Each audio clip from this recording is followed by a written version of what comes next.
สบายดียินดีต้อนรับเข้าสู่วิดีโอสอนการเรียนรู้ระบบ IT ฟรีเนาะเป็น IT ฟรีเทรนนิ่งจาก iTech Lab System วิดีโอนี้เราจะนำเสนอการติดตั้ง Microsoft Windows Server 2012 เนาะก็คือกับการติดตั้ง Microsoft Windows Server ทั่วไปหรือว่า Microsoft Windows Client ทั่วไปข้าพเจ้าจะนำใช้ Virtual Machine ก็คือ VMware เนาะในการติดตั้งแลบนี้เนาะทางข้าพเจ้าได้สร้าง Virtual Machine ขึ้นมาแล้ว1เครื่องก็คือ Windows Server 2012 เครื่องที่1เนาะ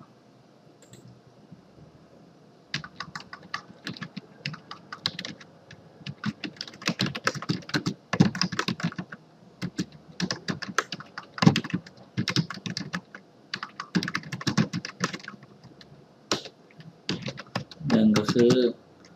Set Boot ใน BIOS เนาะให้บูตจากDVD หรือว่า CD-ROM 2เราต้องมีแผ่นติดตั้งของ Microsoft ซึ่งวิดีโอก่อนหน้านี้เราได้สอนการดาวน์โหลด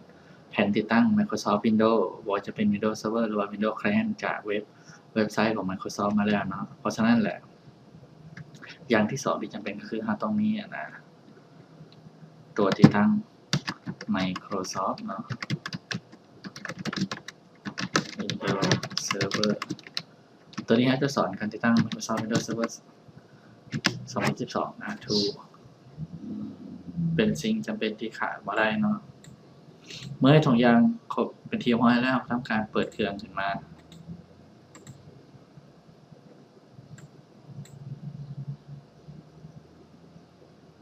ก็คือทั่วไปเนาะก็คือการติดตั้ง Windows Server ทั่วไปเมื่อเปิดเครื่องขึ้นมาเครื่องจะบูตจากแผ่น DVD เนาะเมื่อขณะนี้เราก็มีการกด Next เลือกติดตั้งทันทีทันใดติดตั้ง Now เนาะ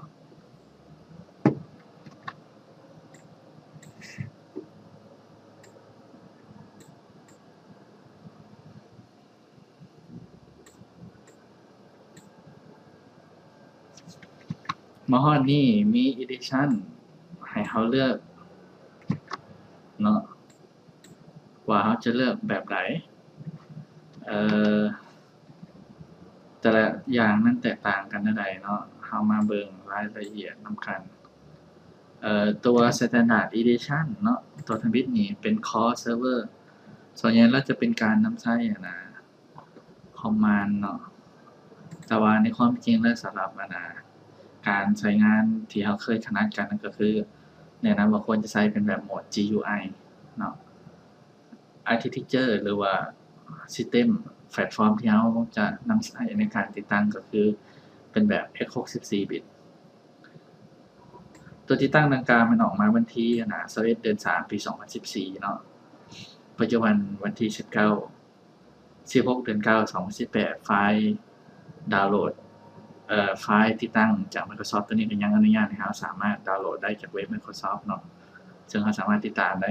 จากวิดีโอสอนวิธีดาวน์โหลดแผ่นติดตั้ง Operating System ต่างๆของ Microsoft ว่าจะเป็น Windows 7 Windows 10 หรือว่า Windows Server จากเว็บไซต์ Microsoft จากวิดีโอก่อนหน้านี้เนาะมาวันนี้เราขอคลิกนี้เพื่อเริ่มขั้นตอนการติดตั้งในขั้นตอนต่อไปนี่มันเงื่อนไขลายเส้นเนาะเงื่อนไขแล้วก็ลายเส้นต่างๆเราก็มีแต่กดยินยอมเนาะยอมรับเงื่อนไขแล้วก็กดเลือก next มาฮอดขั้นตอนนี้มันจะถามมาว่าพวกเราจะเลือกรูปแบบประเภทการติดตั้งแบบใดเนาะขอเลือกเป็นแบบที่2เนาะก็คือเลือกเองแล้วเลือกสร้าง new partition เซิร์ฟเวอร์ตัวนี้มี hard disk อยู่40 กิกเนาะในความเป็นจริงแล้วrequirement จาก Microsoft Handman 20 กิกเนาะสำหรับ64 บิต Windows Server แพลตฟอร์ม64 บิตแต่ว่าขอเลือกเป็น40 กิกเนาะแล้วก็ apply เนาะเรามั่นใจหรือบ่ว่าจะสร้าง partition ไฟล์สำหรับไฟล์ system โอเคเมื่อโอเคเรียบร้อยแล้วเนาะมันจะมี partition หนึ่งและตัวที่สองเขียนมาตัวนี้เนาะเป็นบอร์ดที่อาจจะเซตอัพ Windows Server 2012 ลงไปเดี๋ยวความเป็นจริงแล้วนะ Windows Server 2016อะเฮ็ดขั้นตอนเดียวคือการกับแบบนี้เนาะหรือว่า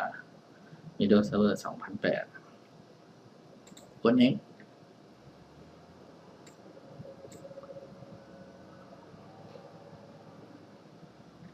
เราไม่ได้รอขั้นตอนการเซตอัพ Windows ให้มันไหลไปเรื่อยๆเนาะระหว่างนี้ข้าพเจ้าขอหยุดวิดีโอไว้ชั่วคราวเนาะ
เมื่อนี้เราต้องตั้งรหัสสำหรับล็อกอิน Windows ของ Username Administrator เนาะข้าพเจ้าขอตั้งเป็นรหัสส่วนตัวของข้าพเจ้าเอง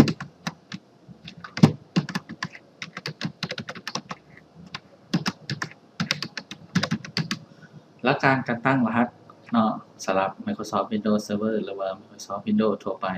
การตั้งรหัสจะต้องเพื่อความปลอดภัยแล้วอย่างน้อยก็ต้องมีมีตัวเลขมีตัวหนังสือตัวน้อยตัวใหญ่เนาะและต้องมีประมาณ6หรือว่า7 8ตัวขึ้นไปอันนี้แม่นคือตั้งรหัสที่มีความปลอดภัยให้ได้ครบตามเงื่อนไขสูงเนาะนอกจากนั้นแล้วก็นอกจากตัวเลขนอกจากตัวหนังสือตัวน้อยตัวใหญ่แล้วก็ยังมีสัญลักษณ์เนาะแต่ส่วนใหญ่แล้วข้าพเจ้าแม่นจะนำใช้พวกตัวเลขตัวหนังสือแล้วก็ตัวพิมพ์น้อยและตัวพิมพ์ใหญ่เป็นภาษาอังกฤษกด finish เนาะ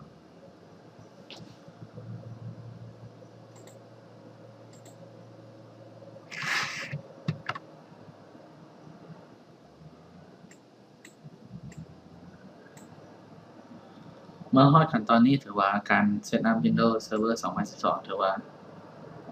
แล้วสมบูรณ์เป็นที่เรียบร้อยเนาะและเราสามารถล็อกอินเข้าไปเบิ่งได้เนาะโดยการใส่รหัสที่เราใส่ตั้งค่าเมื่อกี้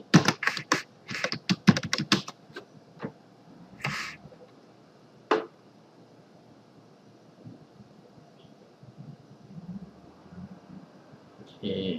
จะต้องการที่จะซื้อขอตอบ no เนาะ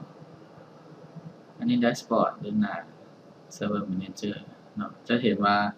มีความแตกต่างจาก Microsoft Windows Server 2008 หรือว่ารุ่นก่อนหน้านี้ที่เป็น Microsoft Windows Server 2003 2020เนาะ2000 Screen Resolution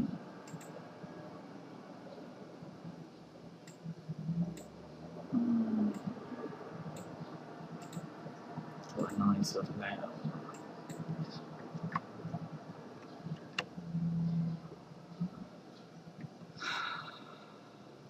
สิ่งสำคัญเนาะหลังจากเราเซตอัพ Microsoft Windows Server เป็นที่เรียบร้อยแล้วเราต้องมาตั้งค่าพื้นฐานเนาะ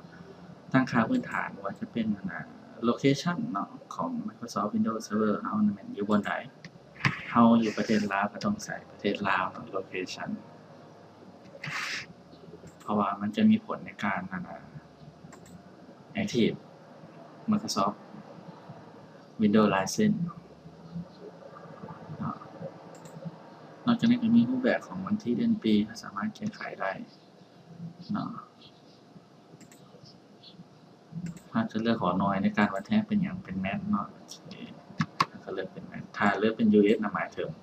ถ้าจะเลือกเป็นนิ้วหรือว่าเป็นฟุต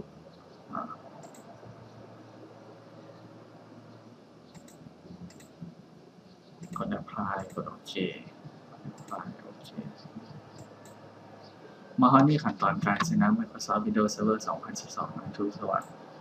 แล้วเสร็จสิ้นพิธีเรียบร้อยเนาะ